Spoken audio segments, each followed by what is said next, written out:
You're listening to Pondering Pennies with Dempsy and Ray.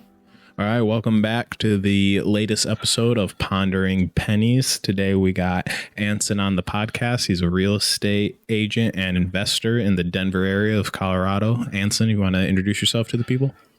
Yeah, absolutely. I've lived in Denver my whole life, born and raised here, which is pretty rare. And also I've been many things. I was in IT for a while and then a bartender, and then decided that real estate sounded exciting and started with my first investment property in 2004 or 2005, and then got licensed in 2007 and have been basically a real estate entrepreneur ever since, and have been married for 21 years and have a 13-year-old son.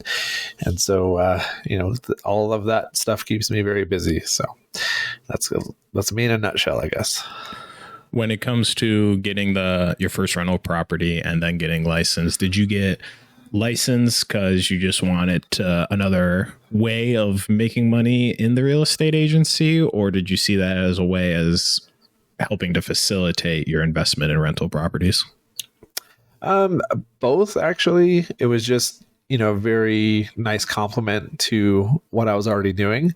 And so, I could now find my own deals through my license. I can, buy my own house and get paid, which we've done a few times, and, also help, friends and family and people in my sphere who are looking to, utilize my services, which is always appreciated. So all of those things, they just very much complement each other. And in the investment sphere, I find that it lends me some credibility, which is nice, versus other real estate investors who may not be licensed. They're perfectly fine. I think most investors are not licensed, which is totally fine, but having, a little bit of credibility of a government agency overlooking all of my paperwork and activities, it can't hurt in the credibility department. The regulatory agency will drop the hammer on me if I'm doing anything wrong. So that's always good when I'm talking to sellers or clients that hey, I have this this extra body that's looking over me, and you can search my license history and see what that looks like. And a lot of people seem to like that. So. Yeah, if nothing else, I know for sure I've bought in a few rental properties. I'm not licensed or anything. And at the very least, getting either that cut of the commission, or just being able to avoid that altogether would be pretty nice. Yeah, absolutely. And even buying your own house, you can actually just apply your commission towards your down payment or towards, any kind of credit, or you can take it as income. You have a lot of nice flexibility there when it comes to, your own purchasing and a house that you're just going to live in. Now it sounds like you're a little bit older than me. No offense or anything. I was just entering high school in the Great Recession, 2008, but it sounded like you were starting to get your feet wet in the investment side of real estate for like 4 years at that point. How did navigating that work for you? Or was it even a factor at all? No, it's a huge factor. I mean, if you were anywhere near the industry, whether you're a mortgage broker or an agent or an investor, that whole time is is very shaky. It's either the sky is falling, or it was a great opportunity to either help people who are, going through foreclosure, or, capitalizing on the market, which a lot of people do as well. So it was definitely huge. During that time, I joined a real estate team that was selling bank-owned foreclosures while I was also investing. And so that was a very busy and crazy time. I think that the crazier time, because that afforded some stability. But when those bank-owned foreclosures started drying up, then it started getting interesting in that 2011 area when people weren't as upside down anymore. The market was rebounding.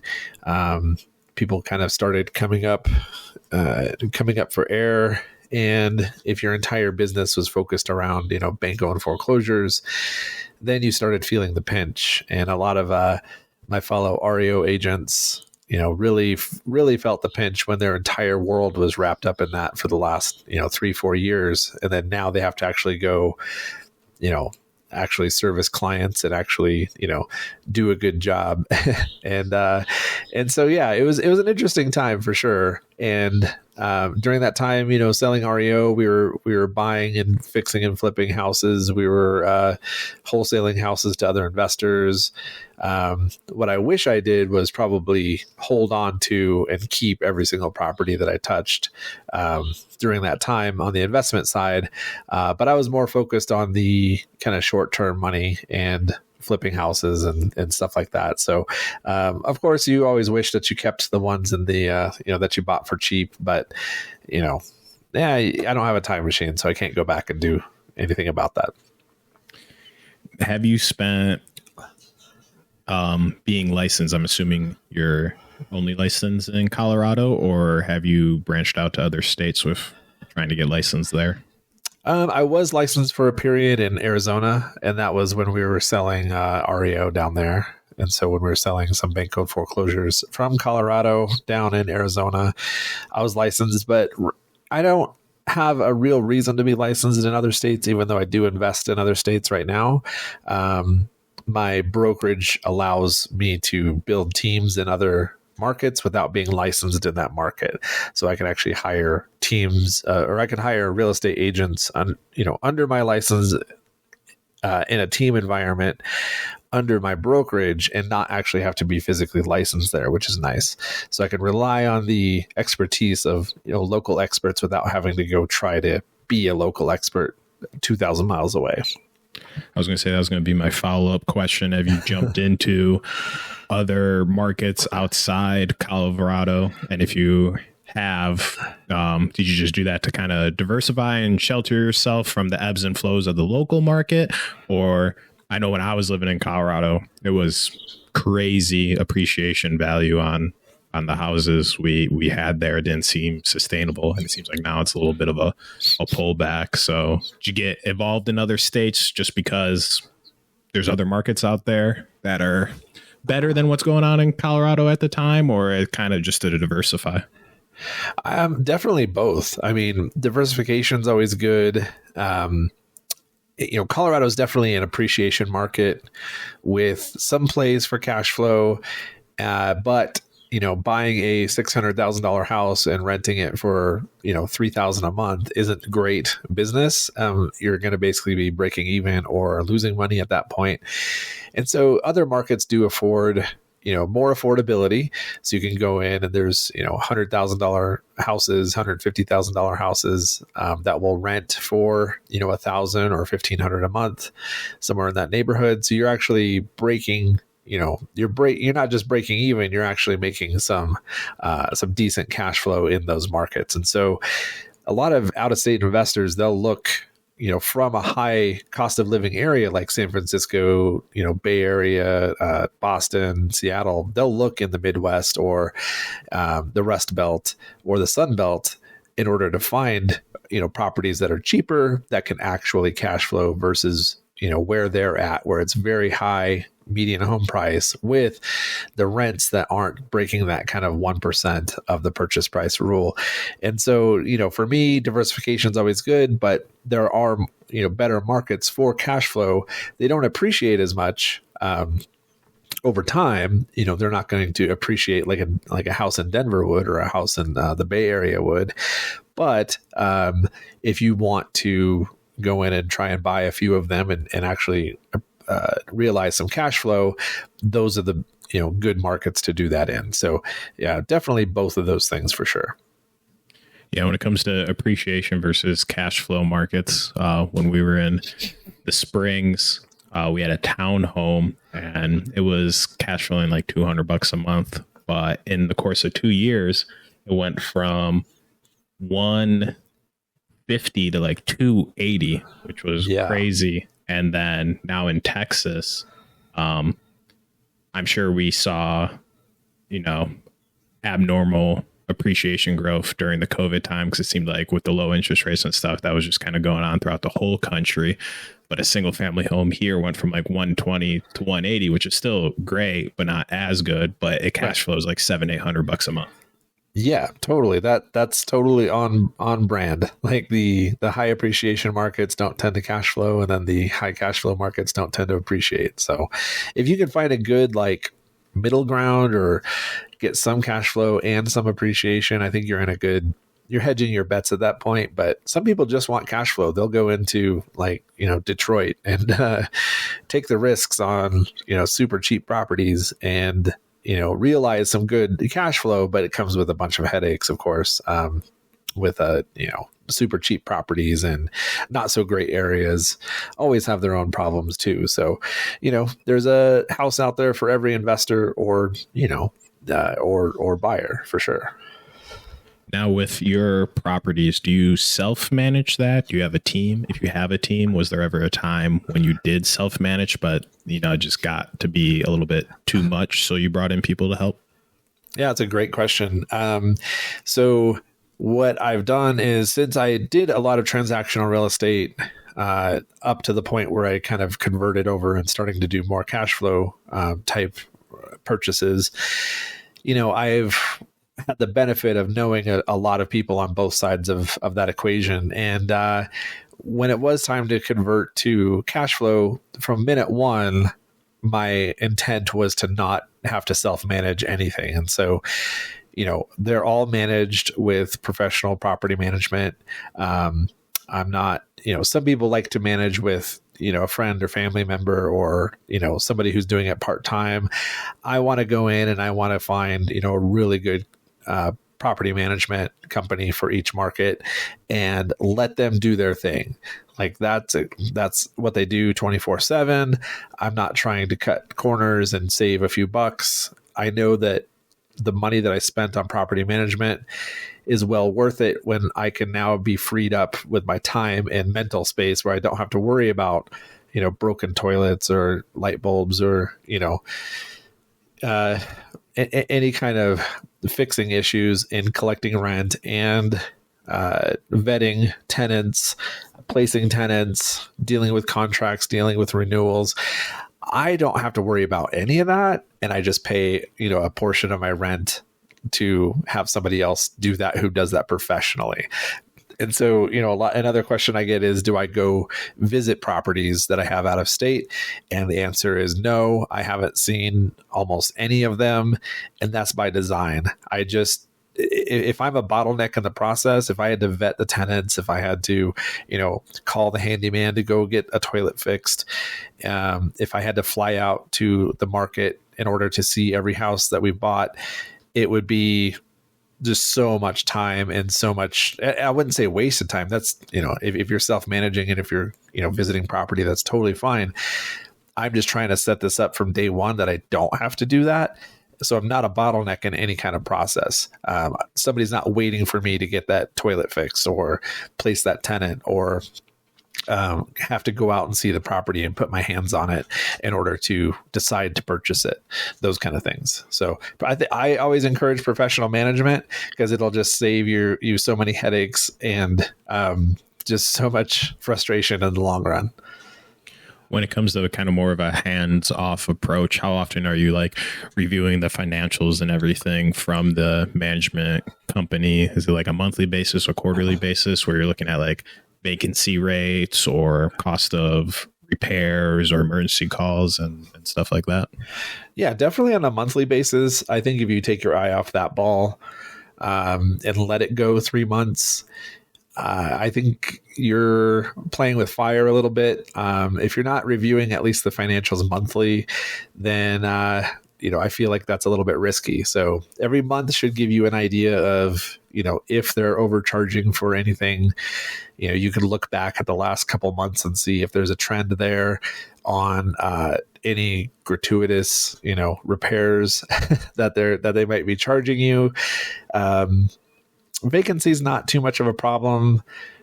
There seems to be low inventory on good rentals out there. And so filling those is pretty it's pretty quick, and so we don't see a lot of issues with that. But keeping the eye on the ball and not letting it lapse is, I think, a good habit to be in for sure.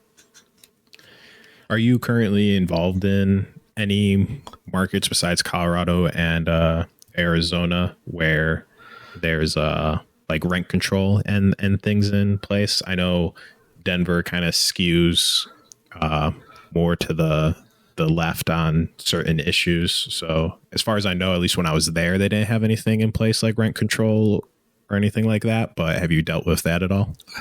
Yeah, we don't. In Denver, we don't have rent control yet. There's like some thoughts and some ideas going around in our state house and Senate about enforcing some sort of rent control, but there's no plan that's being voted on yet, as far as I know. And definitely I'm in the Midwest for my other markets. And so those are a little bit more, I mean, they're blue cities for sure. But there's no talk, of rent control. The only thing we've really run into is like short-term rental restrictions. Denver definitely has some short-term rental restrictions, and there are some license. You have to register and license your short-term rentals in some of the other states, but that's the most that we've run into. We're not investing in a Chicago or a San Francisco or somewhere where they might have more strict regulation on rent control. So yeah, that's kind of where we're at with that.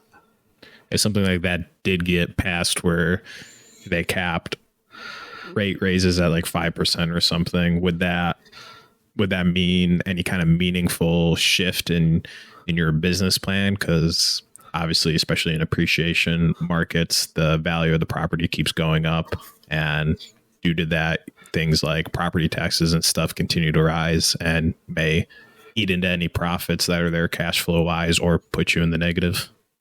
Yeah, I mean, that would be an interesting thing that we'd kind of have to cross that bridge when we get there, because there's all kinds of different, types of rent control and what you can and can't do. If we're buying a property that is severely undervalued and severely under-rented, and we had a restriction on, let's say it's been under-rented for $800 a month, but the actual market rents are like $1,500. We like those kind of upside plays. Usually the tenants kind of at the end of their lease, or they're transitioning. That's kind of when we're picking up the property. Maybe they trashed the house. It was rented for $800 a month. They trashed the house and the landlord wants out. We come in and buy it, fix it up, completely. We try to bulletproof the rental so that we're not, going in and sending in, the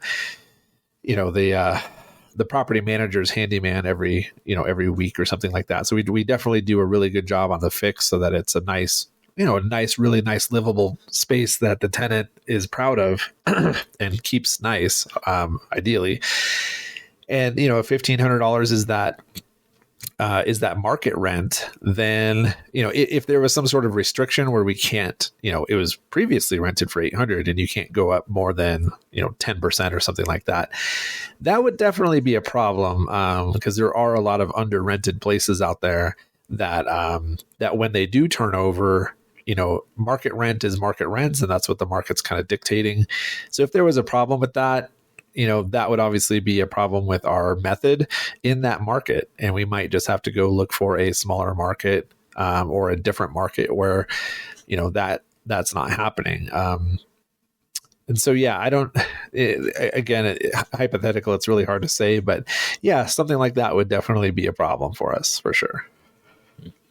And then swinging back around to 2008, I feel like there's a lot of ideas when it comes to like some subprime lending, not verifying income, only interest mortgages. What do you think, somebody who went through that and was active in the market during the time, or like the big takeaways that we can learn from 2008 to try and not repeat that process again? Yeah, I mean, 2008, a lot of people are trying to they're trying to align what's going on right now with 2008. And anybody who's been through 2008, or anybody who kind of knows what happened through that time, can tell you that it's just a whole different animal. There was so many factors that were going into what caused 2008 that we're not seeing right now. It could be a whole different, a whole different domino set that falls down that causes, any kind of recession right now or any kind of housing crisis. But it's in no way parallel with 2008. I'd say that, obviously that subprime housing, basically lending money to borrowers based on, there was a lot of stated income loans. There's a lot of, so basically like they're not vetting your income. You could just state, yeah, I make $100,000 a year. They'll pre-qualify you based on that without going and checking your pay stubs. Your interest rate might be a little higher because it is riskier, but they were handing those things out like candy. One thing I failed to mention at the beginning is my very first investment property was in Arizona. My wife and I lived there for 2 years, bounced back out to Denver because I really dislike Phoenix. And so, but during that time, it was 2004 through 2006, properties were appreciating at 44% per year, which is a completely unsustainable insanity. I mean, when your like hairdresser is talking about, going and flipping houses or buying 10 lots, that are opening up in order to resell them for like $10,000 or $20,000 more immediately, stated income loans, that same hairdresser could say that she makes $200,000 a year and qualify for, an insane amount of money. And also predatory lending was huge. There was a lot of mortgage brokers and banks who were basically just handing out these loans like candy to get that, to just get their payment on the at closing, basically, and then not have to worry about if that loan is sustainable in any way. Money was just stupid, and they were handing out money to people who were totally unprepared and not ready for, they didn't understand what an adjustable rate mortgage is. They said, oh, I can afford this payment today, not knowing that in 2 years it's going to adjust, and it's pretty much always going to adjust upwards. So their, $1,000 payment is now, $1,700 after 2 or 3 years. Well, once those arms started popping, people could no longer afford their houses. Obviously, stated income, you could stretch you can lie about your income basically and get pre-qualified for something that you're nowhere near ready for. So there was just so much predatory lending. There was just insanity. It was so stupid that anybody who's smart would have seen the writing on the wall. And I think that there was alarm bells for a long time, especially in those high appreciating Sunbelt markets like Arizona, Florida. Those areas got hit really hard when the downturns started happening. And thankfully I got out of Arizona before, the downturn of Arizona, but only to get caught up in the kind of downturn of Denver. So, so yeah, it was insanity. Basically, I guess the takeaway would be don't take on really stupid money. Arms are fine if you understand exactly what's going on. Obviously, they've put in a lot of regulation so that a lot of the things that were happening in 2006 don't happen again. A lot of mortgage disclosure statements, understanding what you're signing, understanding how arms work, understanding how any kind of non-standard government-backed loan works goes a long way to, helping you as an individual not fall into those pit traps and get caught up with, an adjustable rate mortgage that's now, twice the payment of what it was, and you can no longer afford it, kind of thing. So kind of just know what you're getting into and, learn from the mistakes of the past because they were pretty brutal.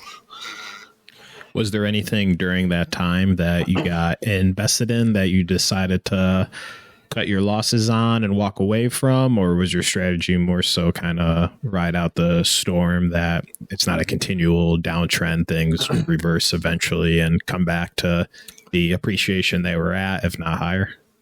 Yeah, I mean, it felt like that it would never end, at some point. I remember like 2008, 2009, when it had already been, the start of the downturn, maybe into 2010. It just felt like this was going on forever. I wasn't old enough yet to realize, like the last downturn was in the late 80s and early 90s. I was like 10 then, so I have no idea, what the market cycle was like. It felt like catching a falling knife, if for lack of better term. Like everything that you would buy was basically just depreciating. And so there was definitely some investment plays there. Of course, people needed housing. If you bought a house in 2009 and you rode out and you didn't need to sell it for another 10 years, you did just fine. But if you needed to sell in a year or two, you're obviously, your house is worth less than what you bought it for. So for us, we were mainly doing transactional real estate. So we were selling properties to other investors, and we were also fix and flipping houses, which is risky in a falling environment, but people still need nice houses to live in. And if you can find good deals, you're basically okay through the whole thing. So if you're actually finding, severely undervalued property, adding value to that, and then selling it to somebody who needs to live in, if your 5 choices are 4 really crappy houses and, a fixed up house that's fixed up to a good standard, most people are going to choose that 5th house, all things being equal, if they're all pretty much the same price and everything. So you can weather out a lot of those, problems in the market, but you just have to be careful about it. So we didn't have to bail out of anything. Thankfully, we didn't have to, sell anything at a loss or, cut bait and run. We, just did our best to work in the environment that we're given. And it felt like, head down in the trenches, it felt like it would never end. And sure enough, in, 2011, 2012, there's much less REO properties on the market. Properties were starting to appreciate again. There was like a glut of short sales at that time. And so it was kind of just a different beast that was a symptom of, the last problem. And so we transitioned into short sales and helping homeowners who were underwater, who still needed to sell their property. We helped them on the agent side and the investor side. And, once people were out from all of that, maybe 2013, 2014, properties that had appreciated enough to where they're no longer underwater if you bought them in 2008, 2009. Then we started to see much more normalcy in the market, and kind of go from there. So really long answer to your short question. So no, that was good. With real estate agents, I feel like you see more people that hold a real estate license than make a living as a real estate agent, if that makes sense. You know what I mean? Like, not 100% of all agents are successful in the market, because at the end of the day, there's only so many houses to sell, and it's not like a 1-to-1 ratio. And even if it was, obviously one house a month, depending on your market, is not enough to make a living on. What is that? Were you able to, find mentors and get in a good agency that kind of guided you along that path to be successful? Was it a learning curve for you? What did that look like?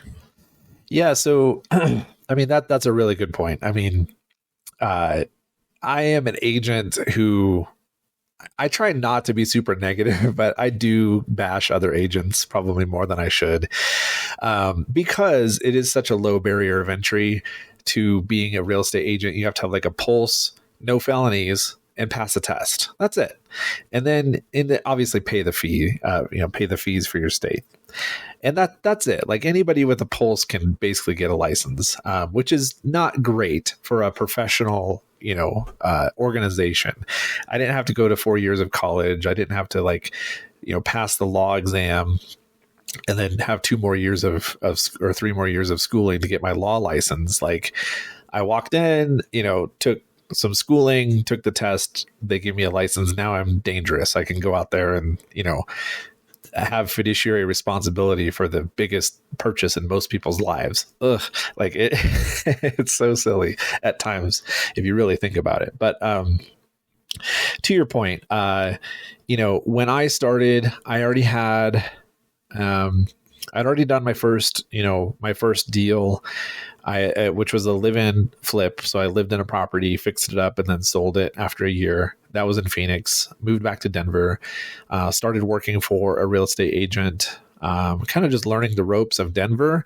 I was sort of familiar with Phoenix, but now moving back to Denver, it felt like starting over. So I really had pretty good guidance there with the agent that I was working for. I decided to get my own license and kind of break away from that agent. He was doing some different things that I didn't want to go down that path, and I wanted to kind of do my own thing. And so, I would say that the first brokerage that I was at was not great for brand new agents. It was very expensive. It was kind of a boutique agency, and it wasn't, when it came time to do my first deal, between all the mentor fees and everything else, like I made a fraction of what I should have made on my very first deal. And it, put a kind of a bad taste in my mouth. And if you don't know, in most states, you have to have a, basically closely guided supervision for your first 3 deals, so that they just make sure that you're not like screwing up and that your paperwork's good and that you're, doing things the right way, so that it's kind of a liability catch at the end of the day. Like the broker doesn't want to be liable for some rogue agent going out there and doing stupid stuff. So they assign you a mentor. That mentor takes a portion of your first 3 commissions, and then you're kind of on your own. Like you could go and do 0 deals for the next 10 years, or you could do, 100 deals a year. Just depends on how good you are at getting clients and sales and all that. So I was lucky enough to where by the time I was done with real estate school, I had my first client. My dad, thanks to my dad, he literally had a friend who lived across the street from me. I didn't even know this gentleman, even though he was living across the street from me. Kind of a quiet guy, like maybe saw him, waved to him, but turns out he's good friends with my dad. My dad said, "Hey, John, this guy John needs to sell his house. Can you help him out?" And so by the time I was, licensed and ready to go, I already had a client under basically who wanted to sell their house. So I was really lucky in that front. But it does take a lot of, entrepreneurial spirit to get out there as an agent, get your first few clients, work the people that you already know, go out there and find people that you don't know who might be willing to sell. A lot of lead generation, a lot of follow-up, a lot of skills that you're not taught in real estate school, to go out there and sustain a business over time. So it's, the statistics are like very much against the brand new agents. It's like your average agent makes like $30,000 a year, which in Denver, that's like $10,000 above poverty line. And something like 90% of real estate agents basically quit in the first 5 years. And so it's definitely an 80-20 rule, maybe even a 90-10, where 10% of the agents are doing about 90% of the business. And then the other 90% of agents are fighting over that 10 or 20% of the business. So it's really hard to get started. The statistics are against you, but if you can push through that first 5 years, actually work on your business, get a coach, get some actual skills and training, and actually know how to go out there and generate leads, it's it could be highly rewarding and obviously highly financially rewarding as well, to help people through those transactions. But you have to want it, and you have to get there through hard work and education and coaching and all of that stuff in order to make it a sustainable business. With that 1090 rule, 2080 rule, was there a shift at all in the profession when you started seeing places like or not places, companies like Zillow kind of jumping into the game with this like business plan at the time of almost like sight on scene offers? They'd just be like, the Zillow estimate says your house is worth $500,000, so yeah, we'll give you $500,000 to buy your house.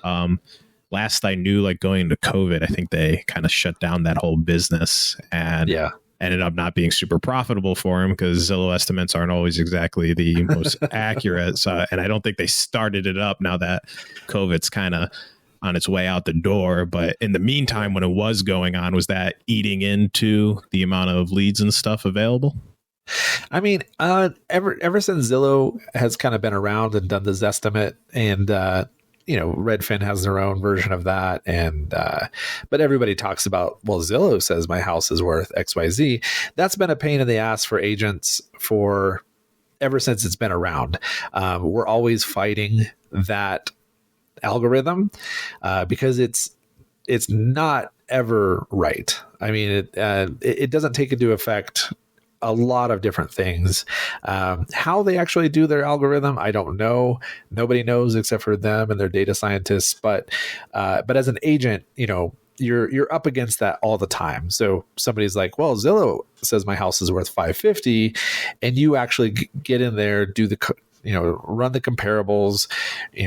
A good agent will run what's called a CMA, a comparative market analysis, that looks pretty close to how an appraiser does their job. And, banks don't go off of Zestimates. They go off of appraisals, and appraisals use a comparative method of, recently sold houses around the subject property. A good agent will do a very similar process. So that's always been a pain in the butt for agents. But you're specifically talking about this iBuyer program, which is a large corporation or hedge fund that's coming in with very much stupid money that wants to get into the single family real estate space. They think that they can buy a property at 95% of value of Zestimate, or however they're evaluating their property, put a little bit of money in it to fix it, put it right back on the market, and capture that, or even just capture those fees. So some of them will charge like a 7% fee in order for you to sell your house to them. And it's just a quantity thing. It's just like, hey, if we have 100,000 of these with a 7% upside, that's profitable.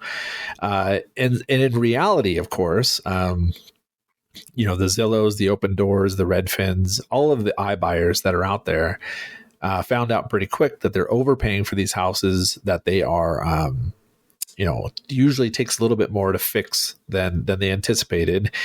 And then if you have any kind of downturn at all, they're basically stuck upside down. There's stories on Reddit all the time of like, hey, this Open Door house has been sitting for 5 months. They bought it at 500. And now they're trying to sell it at like 480. Like obviously they bought it. They put in maybe $20,000 in updates, so they're at 520, and now they're trying to sell for 480 because they were caught. They're left holding the bag basically on that whole thing. So there's. I wouldn't say that kind of cut into our client base, at least personally, but a lot of good agents actually use that as a good opportunity to help their clients sell their house. So I know that Open Door, Open Door had a program where they would work with the agent. So if I have a listing coming up and maybe it's not in super great shape and they don't want to fix it, I can actually take that property, submit it through Open Door. If Open Door decides to buy it, then I, as an agent, still get a commission, and my client gets served because they don't have to go out on the open market and in turbulent times, there's been a few of these circumstances where maybe it's not fixed up enough, or some people just don't want to show their house. They don't want strangers walking through their house, especially during COVID and stuff. And so the really good agents didn't see that as a competition or a detriment. Really good agents saw that. They jumped on board and they actually used it to their advantage so that they can have their client win. And, obviously they win with a commission and, sell that house for top dollar to an iBuyer. And so there's a lot of programs like that. My brokerage even has an iBuyer program, but they work with more like local investors who have money versus like institutional money, which, a lot of institutional money got out of the game, just like you said. Zillow is now out of the iBuyer business, and and a lot of the other ones have pulled back on what their ratios are and what they're buying, because they were they were paying like 97% of the of the home value, which is crazy. And then they're just hoping to make that 5 to 7% on fees and call it a day. I mean, you have to do that on an economy of scale so big that I think that smart people knew that it would kind of fail. And here we are, and it kind of did. So going into COVID, there was like a big shift when it came to like interstate migration patterns. Did Colorado, I was leaving Colorado right as like COVID was kicking off. Did you guys notice a big influx at all into Colorado from people just coming from other states, or was it more like, people were willing to make that 1 hour commute from, the south side of Denver each morning, and then we're living on, in the north side of the Springs or something instead? Or was there an actual like influx of people from the surrounding states?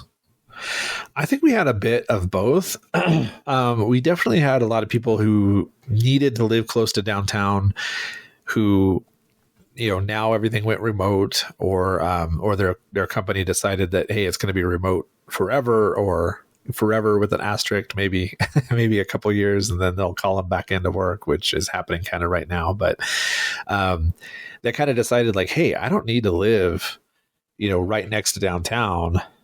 I can actually be, an hour outside of Denver, more affordable, have more amenities, and maybe be closer to recreation, like on the west side, you could be closer to the mountains and go skiing or hiking or whatever. So we did see a lot of that kind of in-state pullback, where they're like, hey, I don't need to be like straight downtown with a 10-minute commute to my office. Now my office doesn't exist, so I could be kind of anywhere. And so there was a lot of just fleeing to the suburbs for better bang for buck.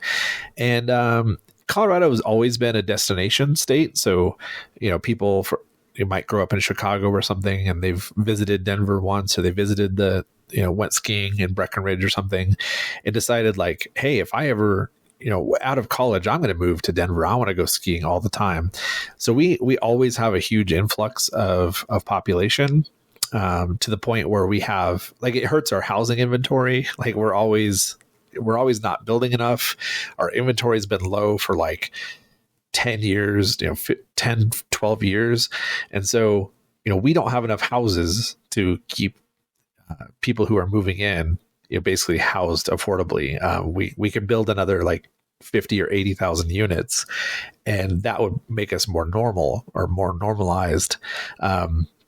So we definitely saw like COVID hit, and people were like, hey, I want to go like I can be outdoors. Okay, I'm going to go to a state where, it's very outdoorsy, and, they'll move to Boulder or Denver, and they can go hiking and they can go do outdoor stuff. Even with COVID restrictions, you can still go hiking, you can still go, biking and all that stuff. And so we did see a pretty big influx of that, which was good. I mean, our housing market didn't even blip. I mean, like maybe a little bit in March of 2020 when showings shut down for like 3 weeks, and then showings opened back up. And we were basically still at a low inventory market, which supply and demand, if you have low inventory, it's going to it's just going to bulldoze through almost any problems in the market because it's just going to still chug along. And it did. And we still had people moving here. And of course, some people moved out because they figured, hey, it's not as, it's a high cost of living market. So like, hey, if I don't have to live here and I can live nearby and still see the benefits of living in Colorado, then some people went to the Springs, some people went out east or up north, still enjoy Colorado, but they didn't have to be in Denver proper, where it's kind of the most expensive in the state.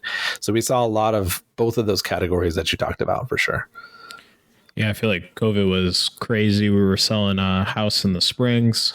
We listed it. It ended up appraising $10,000 under the buyer's offer, and they wanted to renegotiate down instead of covering that difference. Ended up walking away, relisting the house, and just all of the from the original offer to when we got a second offer was about 30 days. And just during that time frame, somebody ended up coming in and offering another $10,000 over that. And then it appraised at that price. I was like, what's going on right now? Yeah, I would not want to be an appraiser during that time. Like you're like the newest sold property. There's probably something that closed in that 30 days that would justify, that new price. Yeah, because it not only came up the 10 grand it was under, but it went up to the new offer of an additional 10. So it actually swung 20 grand in 30 days. I was like, oh, this is not sustainable. Sooner or later, this thing's got to come down or explode or something. Yeah, totally. And it's hard to comp those properties when somebody's willing to pay $50,000 over appraisal, like make up the difference in cash. That's a sold comparable at that new like 550 price, and it was listed at 500. Now, the next agent or appraiser that comes along and pulls that comparable, they go, oh, these houses are, we have some solds right here at 550. And that's how that price keeps inching upwards, is somebody's willing to pay more. And yeah, the new normal is 550 now, which is crazy. Yeah, I remember even in 2017, 2018, when we first moved there, we were looking for houses, putting offers in on houses. And even though it wasn't an investment, it was, we were just looking at our first house to move and live into in the area. We still wanted to, not be overpaying or anything, make sure we got a good deal. And it became very evident, even offering full asking price, people were coming in behind us and, offering 20, 30 grand more. And I was like, what is this? Versus from the Northeast originally, like growing up my whole life, my dad's telling me like, yeah, it's not disrespectful to like offer 95% of asking value and stuff. And it's Colorado and they're just like, take my money. I don't care what it is. I just need a house to live in. And I'm like, what is going on right now? Yeah. There's like thousands of those stories, across any low inventory market, especially during that time. There's more. I think we had like 5 or 6 buyers for every listing. So in that environment, you either have to overpay or drop contingencies in order to win. If you need housing, like if you don't need housing, in that environment where every listing, there's at least 6 buyers for that house, if not more. I mean, we had listings where there was, 20, 30 offers in the first, 3 days on market, which is insanity, of course. But in that environment, you either pay more to try to compete, or you drop contingencies to try to compete. So you drop your inspection, your appraisal, your, everything. You just, like in a seller's market, they just fold their arms and go, show me what you got, and it better be good. And, if you have even 2 offers to choose from, that's great. But if you have 20 offers to choose from, it gets insane for sure. And then with the more recent news going on in the current market, what do you think of the new Biden administration policy with the kind of realigning certain fees and stuff based off of people's credit and down payment? Yeah, it's definitely interesting. I understand, exactly kind of what the idea is behind it. I don't think that it should be necessarily like credit based. It seems a little bit, I don't know. I think interesting is the best word that I have until I can fully digest like what it's going to do inside the market. I know that May 1st is when kind of this goes into effect. And so if you're a buyer right now and you're dealing with this right now, you're definitely feeling it. It'll be interesting in like maybe 20 or 30 days when these things start closing, and or when buyers kind of realize, like the higher credit score means, a little bit more on fees.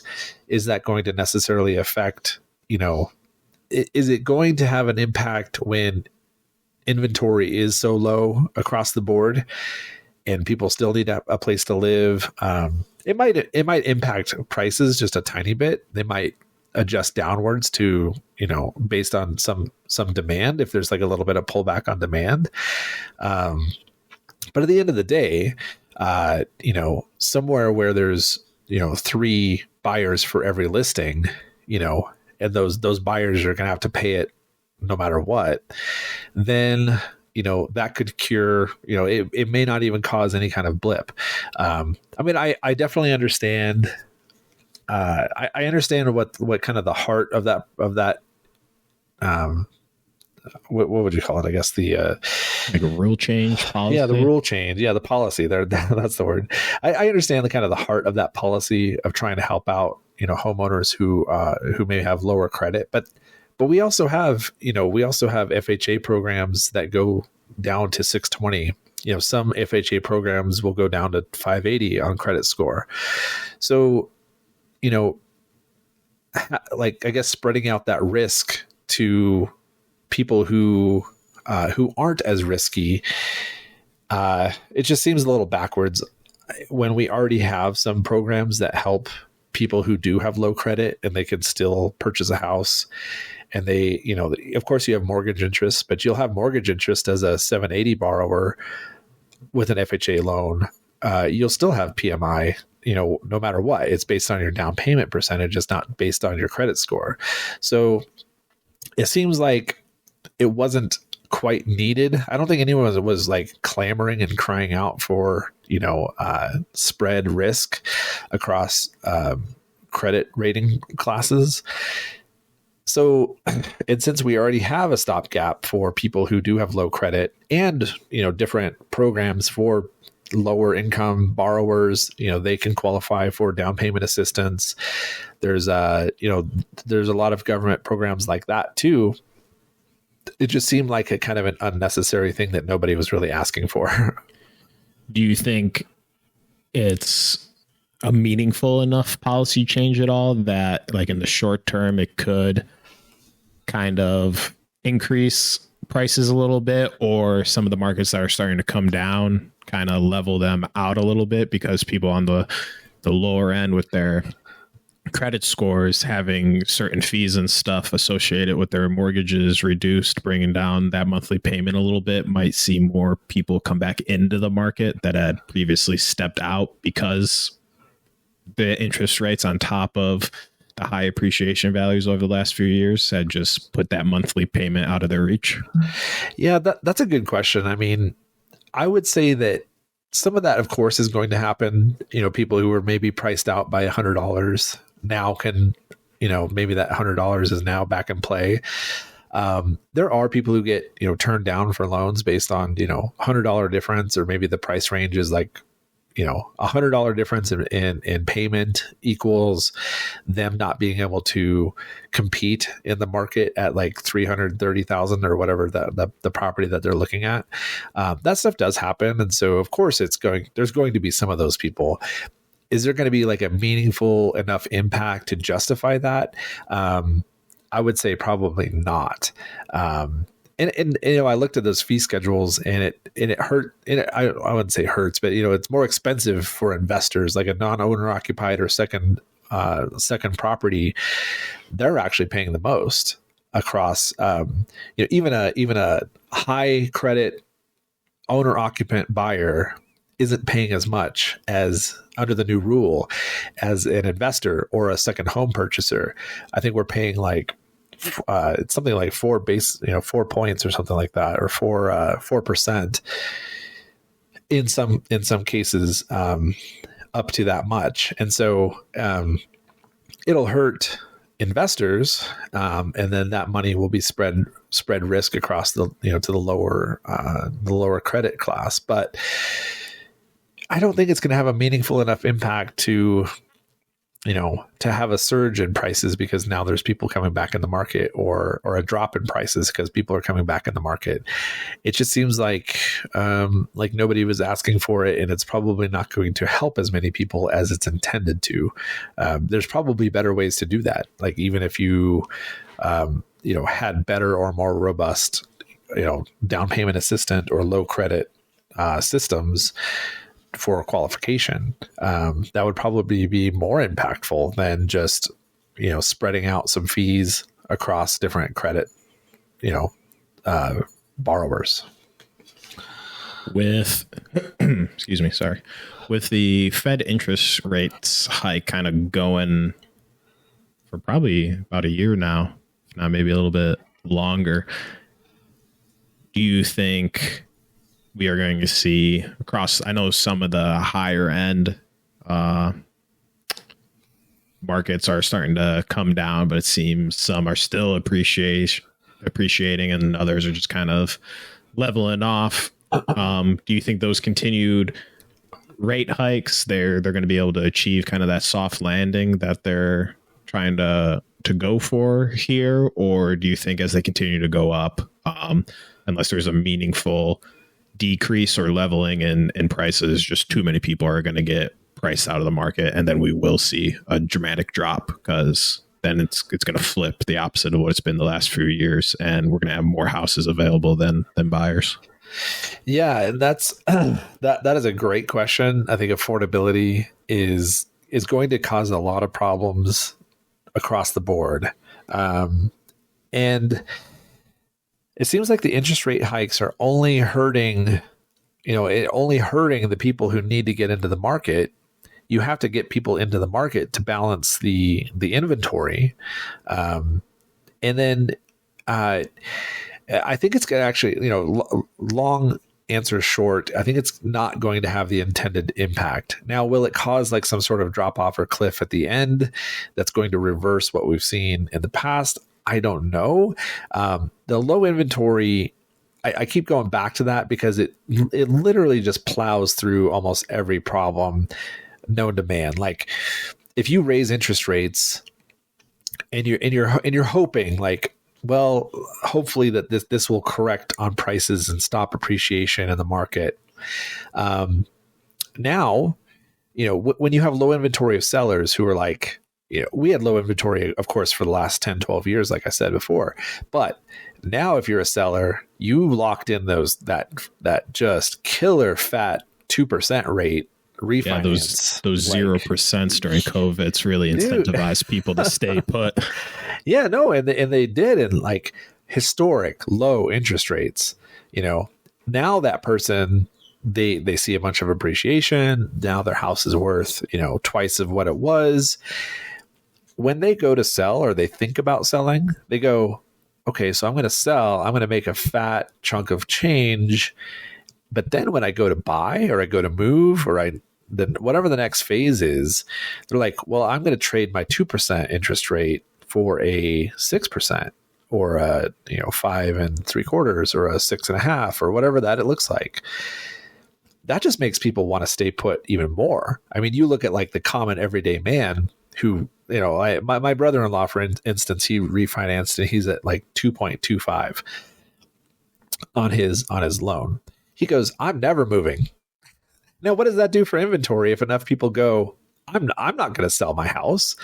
Inventory is going to stay low, but you still have people who need to buy and still need a place to live. And so it's just going to, I don't know. It feels like more of the same. But affordability, it can only go so high.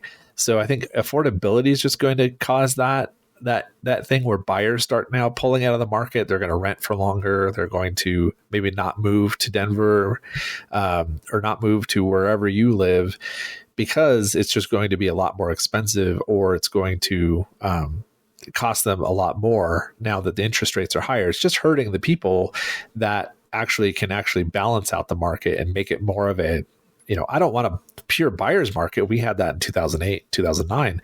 That was insanity. But a balanced market is healthy, whereas a low inventory market is very unhealthy and unsustainable. And it's just going to plow through a lot of those problems of, people don't want to sell. Their interest rate's low.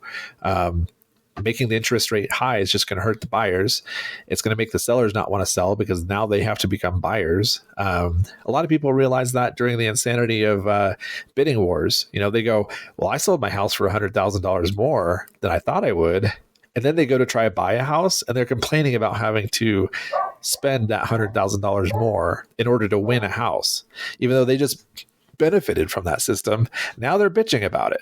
It's kind of a funny dichotomy of like sellers don't realize that they have to become the buyer and flip that coin. And when they do, it's going to definitely affect their decisions. I don't want to trade my 2% home loan for a 6% just because I want to move across, move a couple towns over or something like that.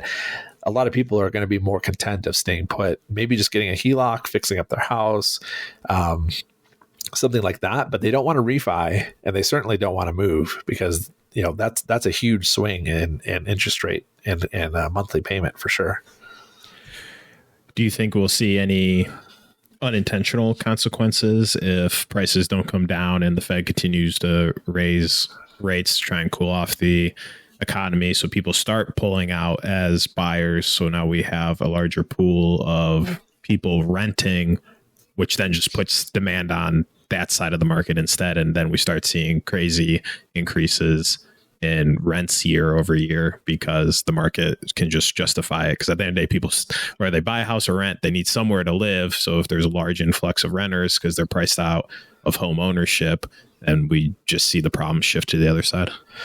And I think that we've actually seen that problem go hand in hand with the buying and selling problems. Rents are not going down anytime soon. The demand for housing hasn't gone really down. If you talk to me about vacancy rates when I analyze the market, it's basically non-existent right now. Like, whereas before, maybe 5, 6, 7 years ago, you would factor in like a 10, 15% vacancy rate. 10% would probably be pretty conservative and pretty normal. Now, like, you can't rent these things fast enough. For the most part, of course, there's pocket markets where, it's not that hot, but in most major cities, you put a house up for rent, and as long as it's, not insanely overpriced, it's basically instantly gone with a line out the door. We do also some room by room rentals, which work really well in a high cost of living environment where affordability is a problem. So if I have like a 5-bedroom house, and each room is rented for $800-900, maybe $1,000 a month. When the alternatives are a studio apartment that starts at $1,600, $1,700. If you want a 1-bedroom apartment, it's $1,700, $1,800 and up. If you want a 2-bedroom apartment, of course, it's going to go up from there. And so, anytime we have a vacancy, and we have a stack of applications, like immediately we have 20 applications for a room in a house because it's affordable, it's clean, it's safe, it's nice, and it's way less expensive than renting renting an actual apartment. And so, like, I think the biggest problem is just going to be this affordability thing where you can't sustain the rental market forever. You can't sustain the housing market forever. Maybe it's just going to be like riots in the street, like France or something. Like I don't know what the breaking point's going to be. Like, you either fix wages, or you fix the rent and the housing prices, and nobody at least wants to try and fix wages. And so now you have this, you can only fix the upper end of that, which I think the unintended consequences will be maybe just a freeze. Like, I think just like a buyer boycott for like 2 months would probably bring houses down, to a sustainable level. But of course, that's not going to happen anytime soon.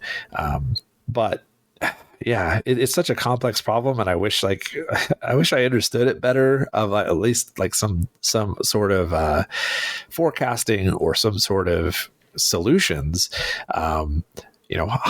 High cost of living has already affected Denver in a way where there are a little bit less people who are moving here because we are one of the more expensive markets in in the US, and that hurts everybody who's here, and somebody doesn't get to come here and snowboard all winter, which is a bummer too. So I don't know, man. It's a tough one for sure. Do you know at least at the state level, Colorado, if not across the country, if there's any plans in place to incentivize more construction of homes, and not just single family homes as well, but like townhomes or apartment complexes and stuff like that to open up the inventory of the market more? Yeah, I mean, there are at least in Denver, I can speak to Denver, of course, but there are incentives right now for some different classes. Like they really like to incentivize sustainable housing, anything that's done with sustainable materials or up to a certain green standard. There are a lot of programs that help on that front. Denver is working right now with zoning. And so they're saying, like, look, instead of having this really restrictive zoning where you can only have multifamily on very certain, lots and areas, basically open up. I think LA did this as well, where they're opening up wider sections to either accessory dwelling unit building, so ADU. So you can, if you have a house and it has a decent sized yard, LA did a thing where they opened up, chunks of this. And then like a lot of people were just taking, they're taking equity out of their house in order to build an accessory dwelling unit. So like a garage with a, 2-bedroom apartment over it kind of thing, and just increasing the density.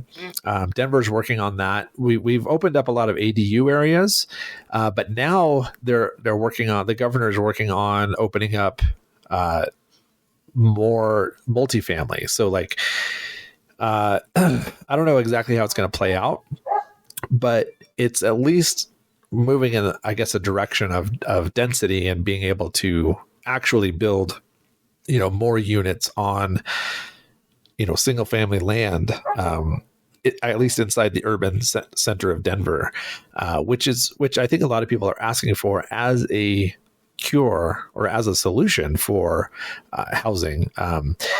The only incentives that, like, we've without going like an hour into this, like we've had some restrictive building laws in Denver, which is suppressed building. It hasn't incentivized it. A lot of builders that I talk to in my travels, if you build anything that's over 4 units, basically there's a 7-year window where either the HOA or the buyers can come back and sue you for builder defects, which makes sense, right? Builders should be fixing defects and they should be, building quality product, right? But there was a lot of frivolous lawsuits brought by HOAs where there was entire like law firms that would just, solicit HOAs, be like, hey, do you guys have any problems with your, 3-year-old property here? The HOA would come back with like, oh yeah, we have this drainage issue and then this issue and this issue. And then the law firm would be like, okay, well, let's sue the crap out of the builder. And so there was this 7-year window of statute of limitations, basically. And so like all the new, like really nice buildings that you see going up in Denver, like 95% of them are actually just rentals.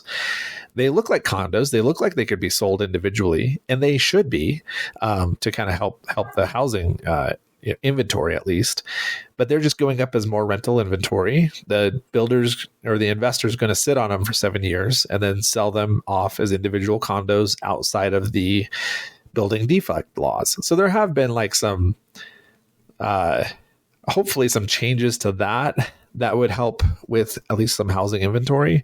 But I think opening up zoning, opening up options for homeowners to build an accessory dwelling unit, that kind of stuff is also helpful towards that. Towards that problem, which is huge. It's a huge problem. I wish I had, more answers to that. No, that's all good.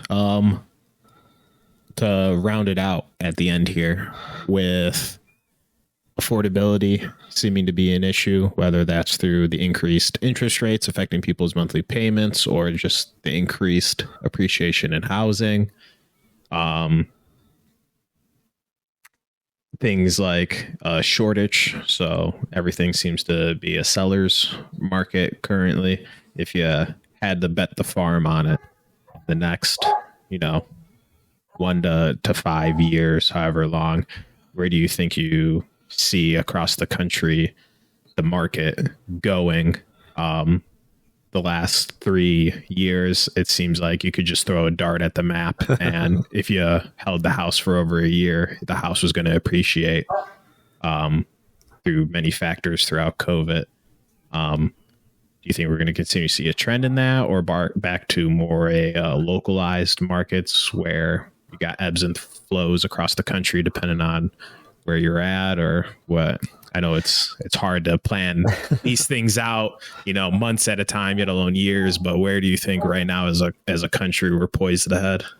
Yeah, that's a great question. I think it feels like, as long as inventory stays low, I'm going to be like a drinking game. Like, how many times did Anson say low inventory during this podcast? And you'd be dead right now. I mean, you'd be just like an hour, like 29 drinks and you're dead. But it does seem to be this factor that it kind of cures all and it hurts all. It does all kinds of things. But if inventory kind of stays low, or even if it jumps up to like a 6-month inventory for most markets, we will see, I think, a bit of a leveling off on price. I don't foresee, there's a whole subreddit that's geared towards the real estate bubble and how much they think it's coming, and based on, whatever that they're looking at. But I think most professionals see like really no crash or severe crash. We might see a correction of up to 10% of where we're at right now. Right now we're still seeing bidding wars in certain areas of town, whereas it was bidding wars across the board. So I think it's going to be like more of that localized hotspots versus across the board insanity, which is probably a good thing, honestly. A leveling off and maybe a 10% correction downwards to more, a little bit more normal affordability. And if inventory levels off just a little bit and isn't in this insane range. So if you have under 6 months of inventory, it is it's an unhealthy, just insane seller's market. At 6 months or up to a year of inventory, a year is probably a bit much, but 6 months of inventory, you start to balance out the sellers and the buyers, and the price corrects a little bit and it levels off. I don't foresee any drops. I foresee like a leveling off or a up to 10% correction. And I won't be held to any of those words because I don't have a crystal ball. And but it seems like it's going to be kind of more of the same, with a little bit more healthy balance in there, hopefully. All right. Thank you again for coming on. Appreciate talking to you. The last hour and 20 minutes was a lot of good information. Do you have any socials, anything, a week from now, somebody happens to be listening to this and they're like, I need to buy a house. He's my guy. Where can I find him at? Yeah, absolutely. I mean, I'm, you can always find me on Instagram at Young Anson. You can I usually point people towards my Bigger Pockets profile in the investor world. So if you're an investor and you want to connect with me, if you're on Bigger Pockets, go to just search my name, you'll find me. If you want to connect with me, one of those two ways, we can, if you have any questions or if you need anything, definitely let me know. That'll probably be the easiest ways. But yeah, feel free to reach out. I wish I had like an email or something I could just throw out there, but maybe I'll need to work on that. But definitely hit me up on Instagram, Facebook, or Bigger Pockets, and I'll get you some answers or whatever you need. So I'd love to connect with anybody who wants to reach out. I'm always up for that. All right, Anson, thank you again for coming on. This has been the latest episode of Pondering Pennies. Thank you.